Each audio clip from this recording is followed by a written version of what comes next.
ಓಂ ಸಾಯಿರಾಮ್.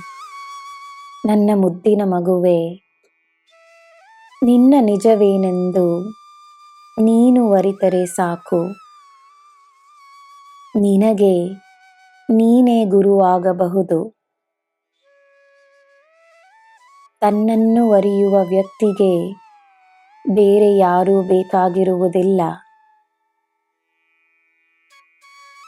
ವೇಗವಾಗಿ ಓಡುತ್ತಿರುವ ನಿನ್ನ ಜೀವನದಲ್ಲಿ ಸ್ವಲ್ಪ ಸಮಯ ವಿರಾಮವಿರಲಿ. ತನ್ನ ಕಾರ್ಯಗಳನ್ನು ಮಾತ್ರವಲ್ಲ, ತನ್ನ ಆಲೋಚನೆಗಳನ್ನು, ತನ್ನ ಭಾವನೆಗಳನ್ನು, ತನ್ನ ಉದ್ದೇಶಗಳನ್ನು ಗಮನಿಸಲು ಸಮಯವನ್ನು ಒದಗಿಸು. ಸ್ವಲ್ಪ ಸಮಯ ಧ್ಯಾನದಲ್ಲಿ ಕುಳಿತುಕೋ.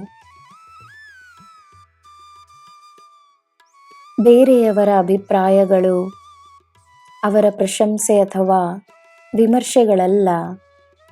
ಲೆಕ್ಕಕ್ಕೆ ಸೇರುವುದು ನಿನ್ನ ಪಾಪ ಪುಣ್ಯಗಳು ಮಾತ್ರವೇ. ಜನರು ನೀನು ಹೇಳುವ ಮಾತುಗಳನ್ನು ಒಪ್ಪಬಹುದು, ಒಪ್ಪದೇ ಹೋಗಬಹುದು.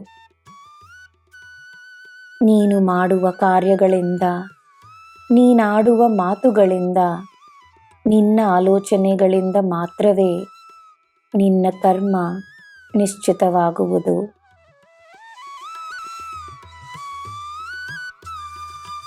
ಈ ಸಾಯಿಗೆ ನಿನ್ನ ಮೇಲೆ ಇರುವ ಪ್ರೀತಿ ಅಪಾರವಾದುದು. ನಿನ್ನಲ್ಲಿ ನನ್ನನ್ನು ಕಾಣಲು ಪ್ರಯತ್ನಿಸು.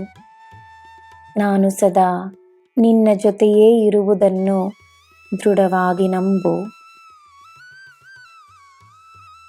ನೀನು ನನ್ನ ಮಗು.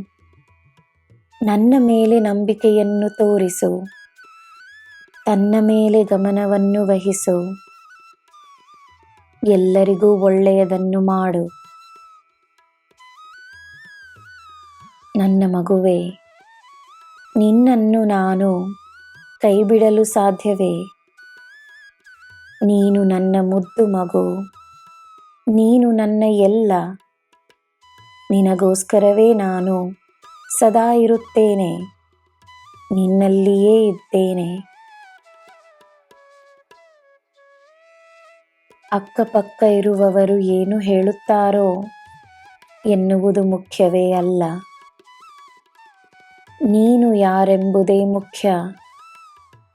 ನೀನು ಈ ಸಾಯಿಯ ಮಗು. ನಿನಗೆ ಎಲ್ಲ ಶುಭವೇ. ಜೈ ಸಾಯಿರಾಮ್.